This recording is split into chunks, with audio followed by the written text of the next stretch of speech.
What's the thing you're most excited about for this week's New York Tech Week? Ash Minhas is a lead AI advocate. Ash, welcome to the show. What have you been seeing? So I went to an event here at IBM's offices on quantum computing. And actually, I had a great time because everybody in the room managed to get time on one of our quantum computers using Qiskit. And we built this circuit that basically emulates an 8-ball and sort of making random predictions. It was really cool. Anthony Annunziata is Director of AI Open Innovation. Anthony, what will you be seeing this week? Today, we're hosting a panel on the business impact of open source AI. You hear a lot about open source AI from the technology perspective. Today, we're going to explore its business impact, the value it can deliver, and why it has some unique advantages for business. And Sarah Amos is Product Manager at Humane Intelligence. Sarah, what will you be doing for New York Tech Week this week? Yeah, so one of the most exciting things I did was actually host a masterclass here at IBM in which we had a whole bunch of people conduct red teaming for multicultural and multilingual vulnerabilities. All that and more on today's in-person episode of Mixture of Experts, I Think podcast.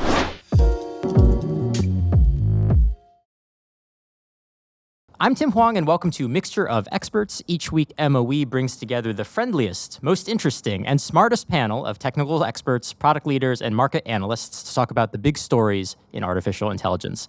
We have a lot to talk about. We're going to talk about some really big market reports that have come out of Mary Meeker over at Bond and the Linux Foundation. We'll be talking about some really weird behaviors coming out of Claude 4. Per the Around the Horn question, I really want to start with New York Tech Week, which is this week, and one of the reasons why we're here in person.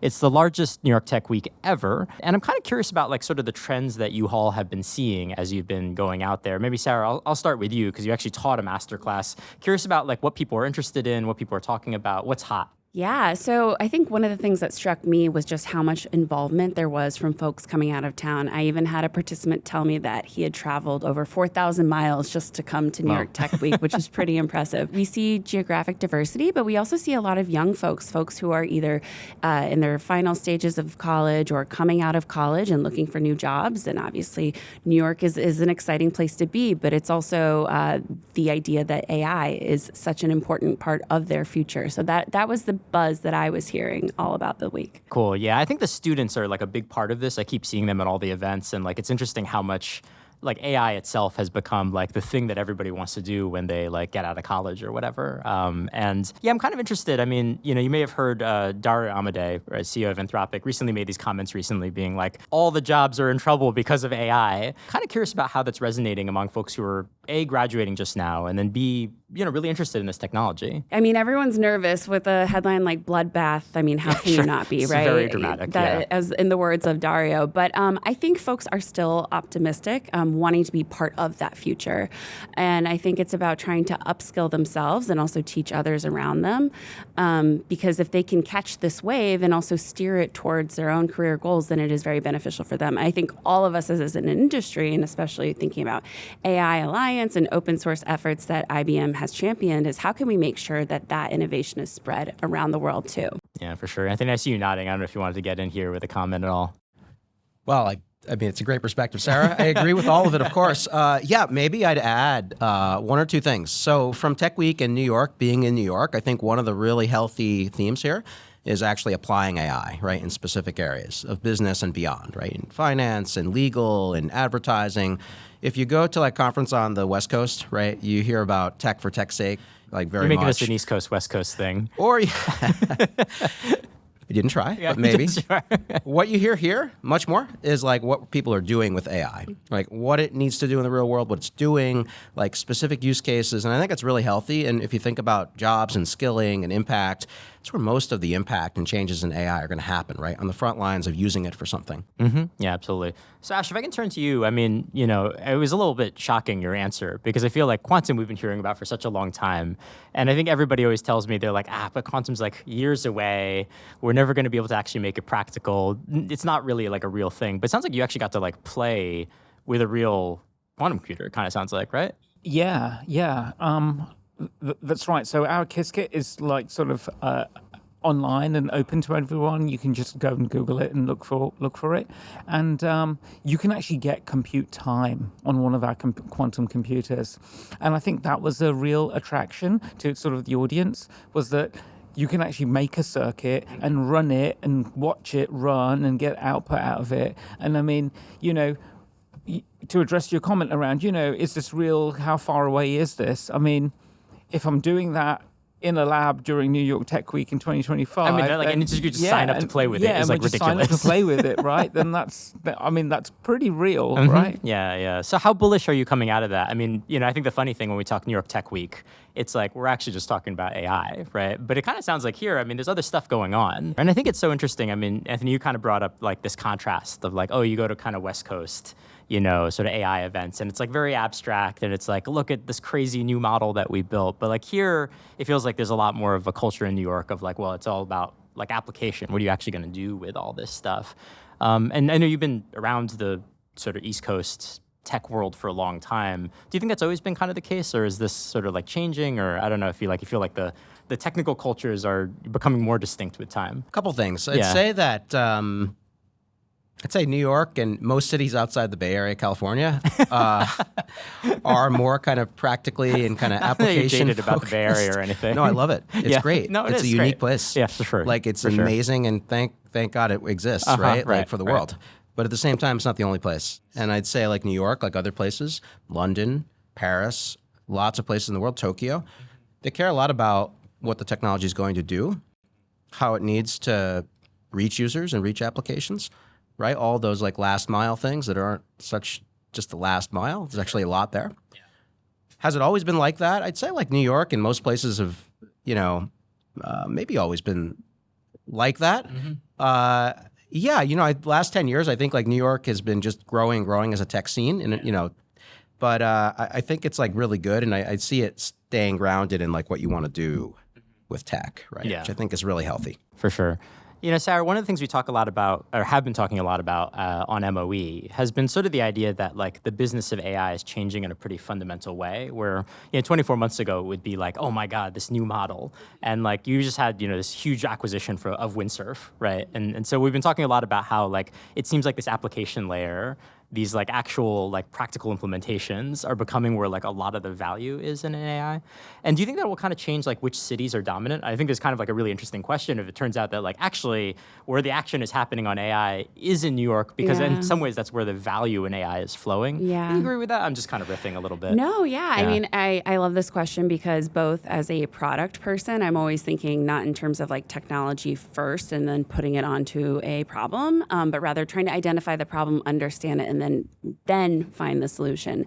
So there's that. But then also I do think New York is uniquely capable of creating more creative applications. And this is just a function of being the place that so many people go to, right? So unlike a single industry city, like the Bay, we've got arts, we've got media, we've got finance, we've got fashion, and I think that even downstream in terms of the people working at these companies, most of my friends aren't in the tech industry, and I think I gain a lot by exposing myself to people in different industries and also understanding their concerns or their optimisms about AI. And so I think having that greater understanding of a customer use case means that us in New York, we can craft products that genuinely meet their needs as opposed to perhaps just technology for technology's sake. So yeah, I'm bullish on the application layer, and that also being important as we see companies continuously investing in models. Does that become more of a commodity?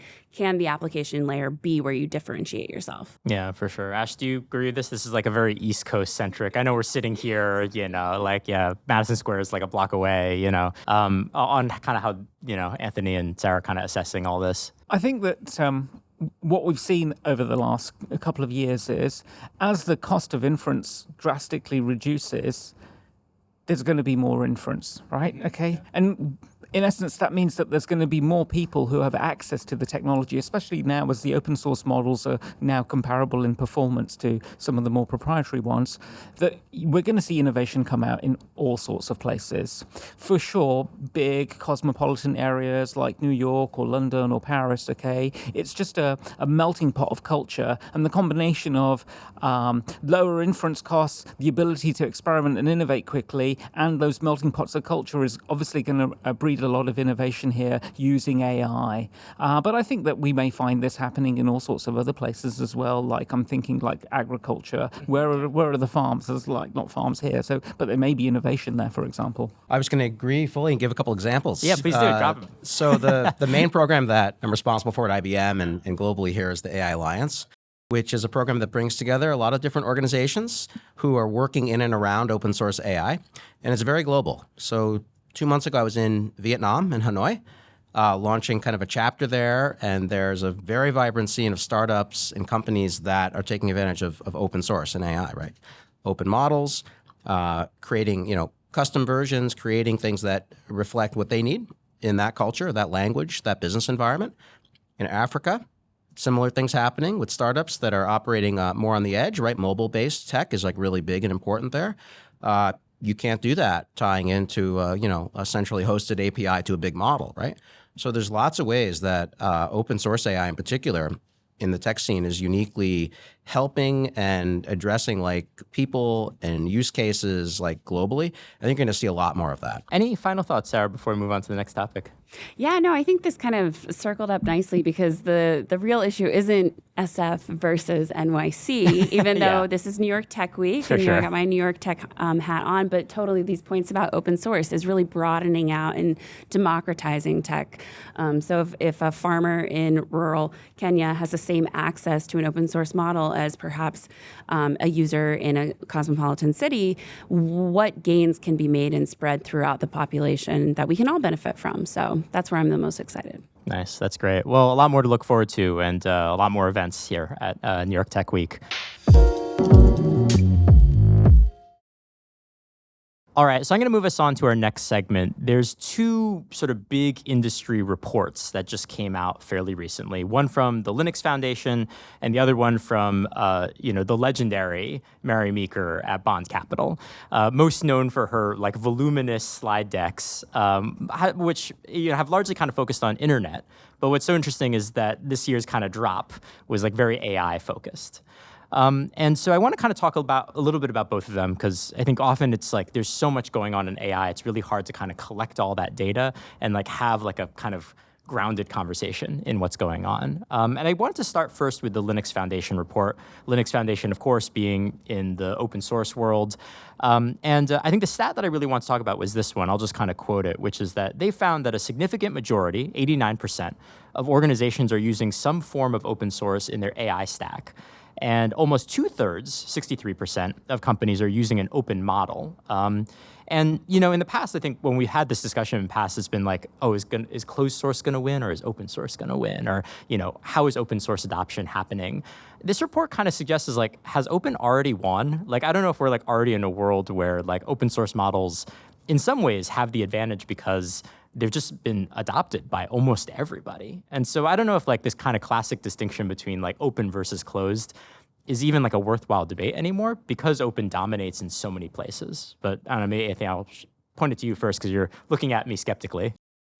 No, not skeptically. Yeah. More in agreement. But let me try to, dig in a little bit. Sure. So first, being in open source AI, I wasn't too surprised by most of the conclusions of that report. It's great to see it in one place. Yeah. It's great to see it in one place. It really is. For sure. I'd say like on that like open versus closed debate, like, yeah, I think it's more nuanced, right? Mm-hmm. Take that statement, 89% of organizations are using some form of open source in their AI tech stack. Of course they are. I mean, Linux is open source, PyTorch is open source. Many things are open source outside the model, right? Yeah. The models themselves, that's a healthy statistic of growth, right? That's great. That 2/3. Yeah, about now 63%. So are now using some form of open weight model. Mm-hmm. That's really great. Again, I'm not too surprised. Of course they are, but maybe it should be, right? Mm-hmm. Because like if you think about 2 years ago, it looked like, AI maybe was going to become kind of like cloud service style, right? That's right. Like a few clouds would have the APIs and everybody would just use them, right? Mm-hmm. It would be so great and easy and that's all you would need. So it's kind of nice to see that not play out that way. Mm-hmm. But you think it's still like a story in progress. Like you see 2/3 and you're like, well, there's still that other third that could be open. That's true. Sure. But I'd say more so like it's toward a more nuanced view, right? I think there's going to be proprietary things that every organization uses in AI in their stack. Some will probably use some proprietary model services alongside open models. some will use this as an opportunity to focus on bringing the proprietary differentiation to a different part of the stack, right? Higher up. Yeah. So at the application layer, as Sarah was talking about. Yeah, for sure. And Ash, I'm curious how, like, because it seems like where Anthony's kind of pointing us is sort of the idea of like, it's not really open versus closed. What we're going to see is like, everybody's going to use open to a greater or less degree. And there'll be like different ways of, different paradigms maybe of integrating open. Is that kind of what you're seeing in your work? Yeah, for sure. And I think that one of the primary drivers for this is that the space is still pretty nascent, right? I mean, we have great model performance, okay, but the adoption of those technologies and using them in like functional ways that add value and bring, sort of like a healthy return on the time and the effort that's put into using them, we're still nascent and we're trying to like work out what those things are. And yeah, we have some core use cases now, but for a lot of organizations, it's the developers that are driving this, right? And they need to know what's going on in these open source pieces of software and models because they're still tweaking and they're still customizing and they're still adapting to the use cases that they have, right, within their own individual organizations. And if the stack wasn't open to an extent, that wouldn't be possible. Yeah, I love that argument. And Sarah, curious if you have some comments on this, because it's like, Ash, what I hear you saying is like, we have no idea what we're doing in AI. And like, isn't it great that it's open? Because like, otherwise we would really have no idea what we're doing. I don't know. And this has all these implications for safety and bias and fairness. Exactly. No, I mean, open source, it's so interesting from a safety perspective because what sometimes comes to mind is, all right, open source models have historically been used for harmful purposes that perhaps closed source models will create guardrails around to prevent that behavior. But I think saying, proprietary, good, open, bad from a safety perspective is obviously too naive. I think, we have greater transparency into the safety measures of open source models, right? If we're only trusting proprietary closed source models on their own safety measures, we're taking them at their word. Whereas the beauty of open is that now the whole world is a tester, right? They can red team it, they can analyze it, they can go through the code and identify where vulnerabilities might be. And so that's where it's promising to me because greater transparency helps safety in the long term. Yeah. And do you think actually, I think one interesting historical comparison, right, is like, Apple versus Android, right, which would be the classic one. And there, I think the way I often hear the story told is, well, Apple's closed, everything's controlled end to end, and as a result, it's more secure and more private and all these sorts of things. And, Android being an open platform has a lot more security risks and, all these things we need to worry about. But you actually told a story about AI, which is like almost the flip, right? Where you're like, actually, there's all these security advantages or safety advantages that come from openness. Do you think AI is going to work in a very different way from what we've learned, I guess, in the mobile ecosystem? Or like, are these different cases, I guess is what I'm trying to say? Yeah, no, it's interesting because I think it depends. So if the closed source model companies do decide to open up and engage more with the community in terms of red teaming, then they could take the benefits that I just described that open source models do benefit from. However, yeah, I mean, if we think about similar to bug bounties for cybersecurity, like our nonprofit Humane Intelligence, we have bias bounties. And so we're able to do those with open models. Therefore, that leads me to believe that there's going to be more of an adversarial for good white hat hackers who are keeping on top of where the security vulnerabilities may lie within open.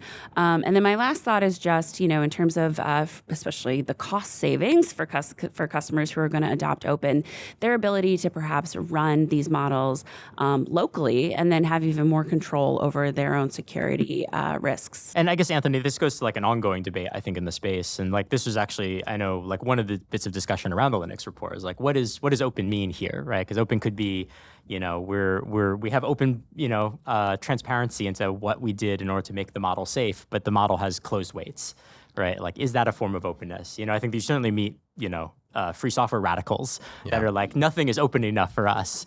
Yes. And I'm curious about how you see that kind of meta resolving. Like, are we going to get to some kind of common norm about like, yes, this model's open versus not open? Because I guess, Sarah, what I hear you saying is it's fuzzy, right? Like what openness means in this space. I think eventually we will. I think there's going to be plenty of debate and evolution, right, in the meantime. For sure. I think we need to stay focused on like the practicality of why anything open matters or why something that's transparent is important, right? It's the ability to understand it, to improve it, to adapt it, to use it as you see fit, and therefore derive value in your own way. Those are kind of the fundamental principles. And so if we think about software, after a few decades, we have a really rigorous definition of what open source software means and different licenses, like for how to enable use. AI, like a pre-trained model, has really only been on the scene in a big, broad way for a couple of years, right? Yeah. And it's complex, right? Is it a data artifact? Kind of. Is it more like software? Kind of. Is it unique from the two? Yes, it is. It has like compressed capability and call it intelligence that no kind of shell of software alone has. So I think it's going to take some time. I think we need to stay focused on why it matters, which is, in my view, like a practical view of it, right? Yeah. And if we can keep that focus, I think the definition will continue to evolve. And I think eventually we'll wind up with sort of a commonly accepted definition of what open source AI means. Yeah, but it might just not be until like 2050, basically. So, we'll see. Yeah, we'll see. Maybe before that, but That's right. It might take a little while. For sure. I'm going to move us on to the second big industry report, which is the Mary Meeker report, this 300-plus page slide deck. It cites a lot of the stats that I think we're familiar with, but I think was useful for me to at least revisit. There's a great chart in there, which is like how many days did it take to get to 1 million users? And it's like, it's a fun comparison. It's like the Model T car, TiVo, the iPhone, and then at the very end, it's like OpenAI, like 5 days to 1 million users, which like, I think again, like the deck was useful for me in just reminding myself like how crazy of this period that we're living through. But Ash, I wanted to talk to you about one comment that's hiding in one slide in like 8-point font at the very bottom of the slide.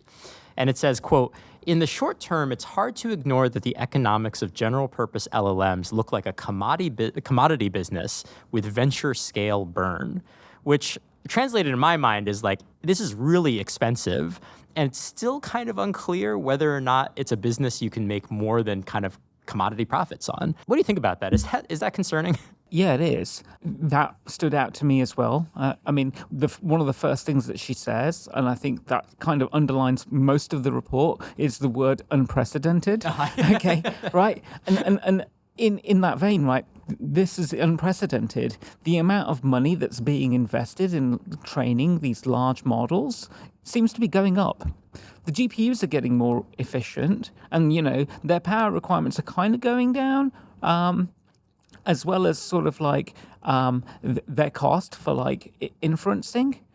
But it kind of creates this like chart, which is like costs are going up to train them, costs are going down drastically to run them.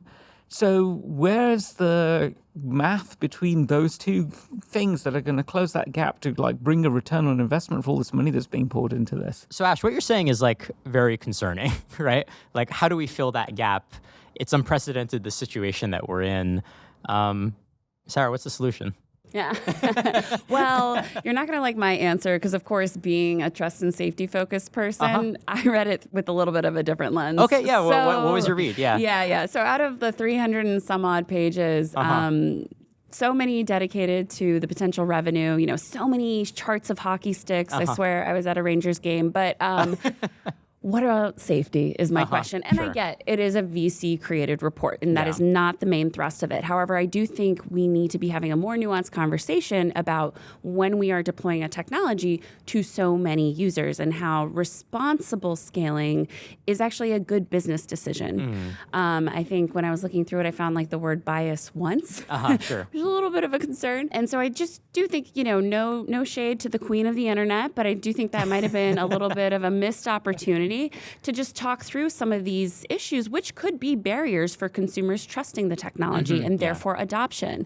And I do think that then smart businesses are going to want to make sure that they deploy it safely, not just to avoid regulatory pressures, especially in the EU, but also if you think about it from a cost savings perspective, finding a bug after you deployed, way more expensive to fix than if you can catch it in testing. Of course, that's why I beat my drum around more robust evaluations. Yeah, and you actually think that will be a commercial phenomena as well. I mean, in the sense that like kind of Ash is offering this question, which is how do we navigate this world where the costs are crazy and we're still waiting for the kind of business value to show up? Are you kind of saying the competitive advantage here will be something like safety, maybe something like exactly. Okay. Yeah, the competitive advantage for the firms deploying AI will be safety and how they can offer that as part of the product to customers. But I also think there is an untapped market for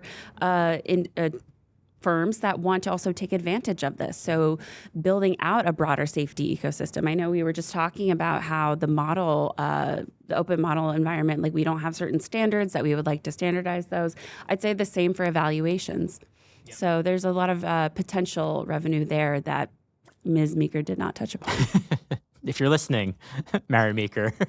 Anthony, you're nodding. I don't know if you want to get on this kind of argument. Things. Yeah, for sure. So first, I agree with that direction. Take it a little further. I'd say yes, value creation, profit margin will be in layers above models, just like they are layers above computing hardware. The layers that are closer to the application, the layers where different companies who have use cases are going to focus on, there's lots of value and there's lots of margin there, right?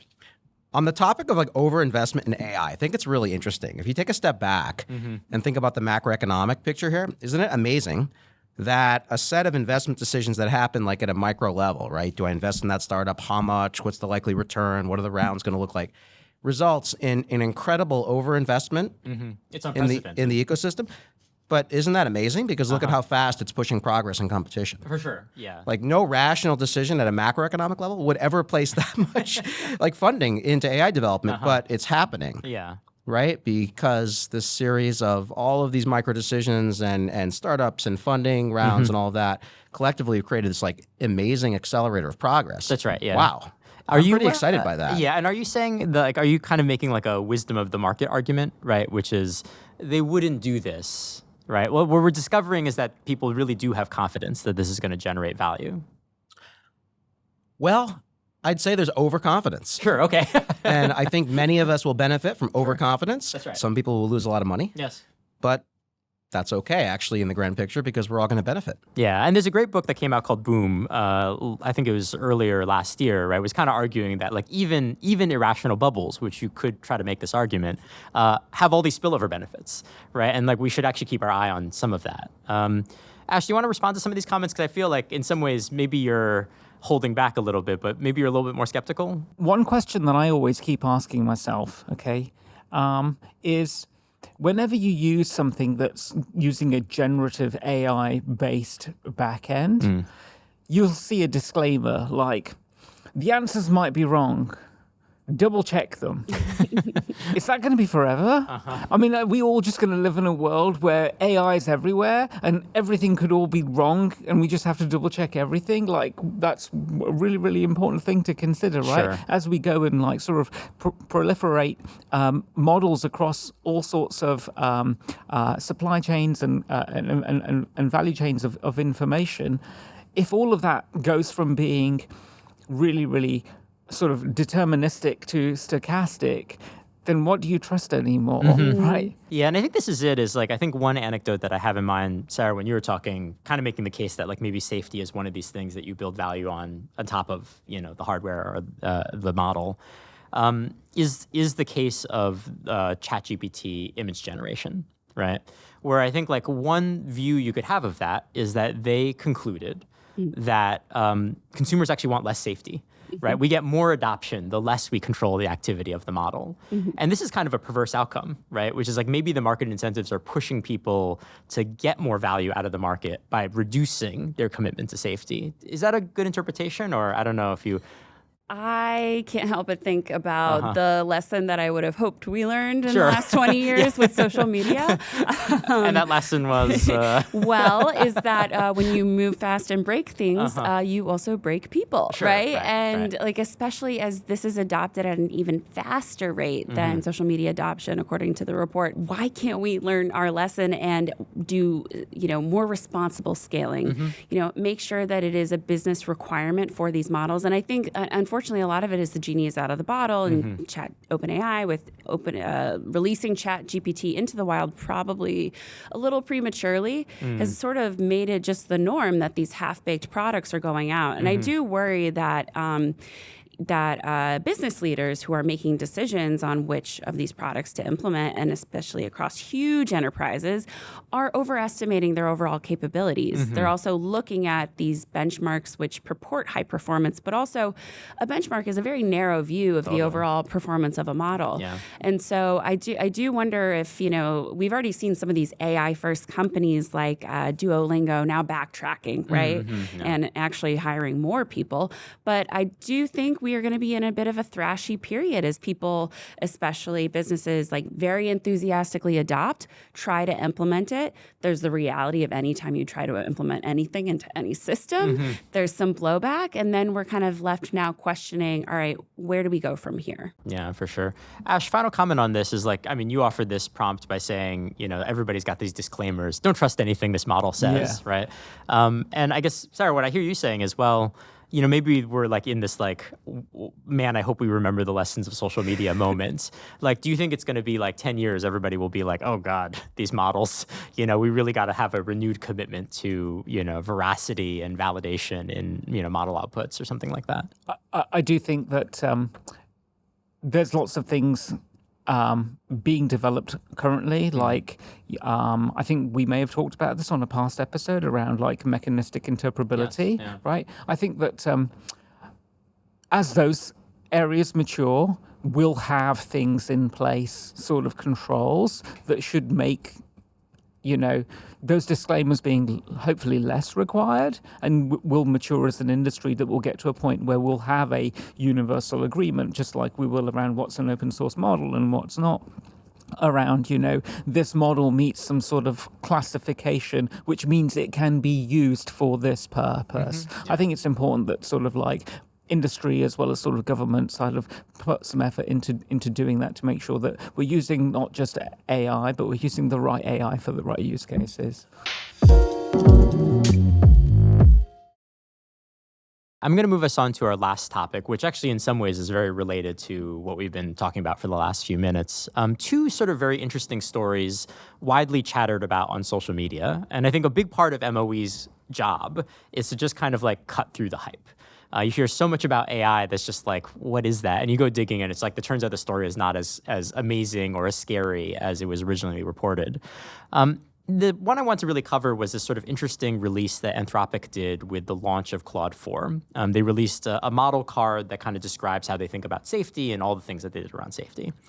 And there's one particular section, again, a little bit like the Meeker report, buried deep in that system card that got a lot of attention on social media.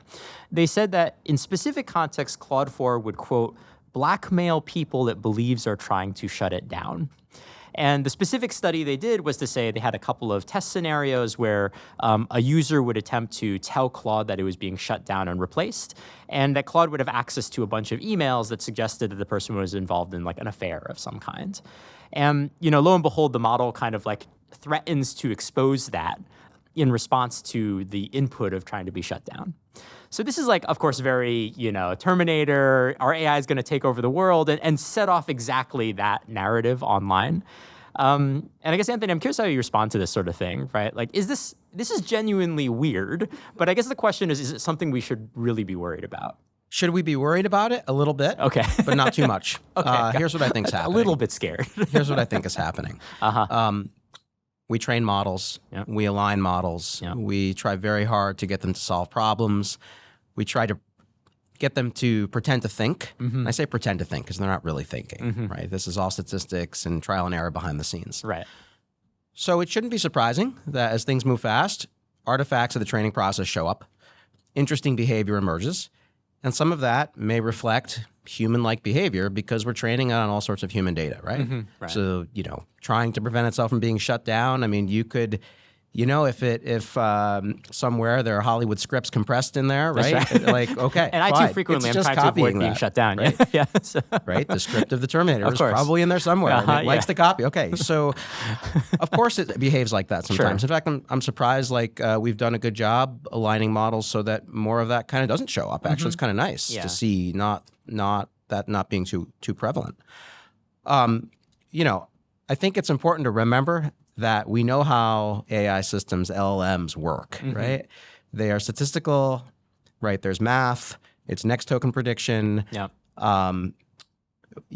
Depending on what model, we may or may not know kind of where the data comes from. It's not magic. Yeah. And we should try hard not to pretend like we've created in some godlike way, some new life form. Sure. Because it distracts from real issues that can be engineered well and tested well out of the problem. That's right, yeah. But I think that last clause of what you're saying is doing a lot of work, right? Which is if we engineer these things well. Sarah, to turn to you, I think there was another kind of anecdote which is very related that got shared around online from this research group called Palisade AI. And they said, look, we did a test with O3 where we asked it to do a bunch of math problems. And then we said, on the next one, we're going to shut you down. And they said, lo and behold, the model gave back a response where it tried to subvert, the script that would shut it down, right? And, I agree, Anthony, with everything you're saying, right? It's not like there's a brain in the box that's I'm going to take over the world. But it seems like you can imagine an engineer implementing these systems in a not very thoughtful way where this disabling behavior of the model really does have a safety impact. And so what do we make of that, right? Yeah. It's this weird made up behavior actually has practical impact on the ground. Yeah. I was seeing some critiques online that were saying, well, they planted that evidence, going back to the Claude example. yeah. They put the emails in there and they said you have no other options other than to blackmail or to shut down. Gotcha, right? But I think it's less of that. Yes, you're doing that because you're stress testing it, you're red teaming it, and we actually want to discover if prompted to these certain ends, would it actually enact that outcome versus something that this is an emergent behavior that it would just do unprompted. But I think it makes the case of why we need to stress test them. And I think it might get lost among the headlines that this was in a controlled environment, but is something that we want to test things not when, we don't want to wait for a fire to test. We want to test it with smoke, even if we have to make the smoke ourselves. And so given that, increasingly we are going to have applications where user data is contained in systems that, especially if we go all in on agents will have access to. I'm not worried tomorrow about that type of situation happening, but I think I actually applaud Anthropic for releasing that in the safety card because I think it also opens up a conversation then for the other proprietary models to answer, is something similar happening with their models? For sure. Yeah. Ash, what I love about this conversation is that, computers didn't used to behave like this. My favorite set of things is actually coming out of the reasoning models where you're could you just think harder about the problem? And the computer delivers a better result. We're actually, it seems to me, dealing with computers that now behave in these kind of very human-like ways as a result of their training data. And we were talking a little bit earlier about how do you close that value gap? And it feels will you really want to implement some of these systems if they're kind of weirdly humanly unreliable in this way, right? I guess what I'm trying to point to is computers we've designed because they're really good at following instructions. And suddenly you have this model that's really good at doing things, but occasionally is just I'm going to blackmail you.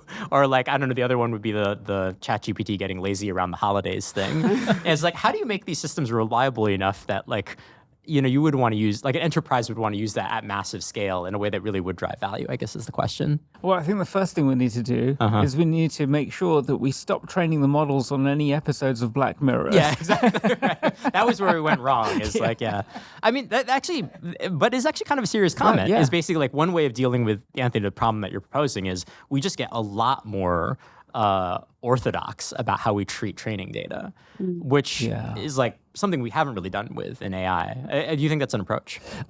Absolutely. I mean, okay, fine. Software, as you said, right? It's deterministic. We're expecting it to do things, and those expectations are: you're going to do this sequence of instructions, or you're going to go, oh, there's an error for whatever reason, and we'll have bugs, but we'll figure that out. With something that's operating with a level of stochasticity, and you're getting back sort of predicted things, okay? I think it means that, absolutely, we need to have far more rigor on the data that we're putting in. I mean, there's the age-old saying of garbage in, garbage out, right? Yeah. Let's make sure we're not putting garbage in, Then we don't have to deal so much for the garbage out. That's right. Anthony, you want to jump in? I agree. It's a big challenge. That's actually something that the AI Alliance is starting to take on. We have an initiative, and we're bringing a lot of organizations together that are active in the data space, curators, tool makers, and so on, with the big ambition to try to build a much better corpus of data for training and tuning models. That's challenging, right? This is internet scale and beyond data. This is like massive generated data sets and so on. There's many techniques and nuances in the post-training phase, right? So it's not easy, but it is a big challenge that we're starting to take on. Wouldn't it be great if we had the choice, right, of different levels of data sets to train models on? We could decide, or an organization can decide what level of scrutiny or screening and so on they want to use. That would be, I think, very helpful. We're going to try. Yeah, for sure. Yeah, and I think those efforts are like really exciting. It's like very ambitious, but if you're able to pull it off, I think it could be really huge.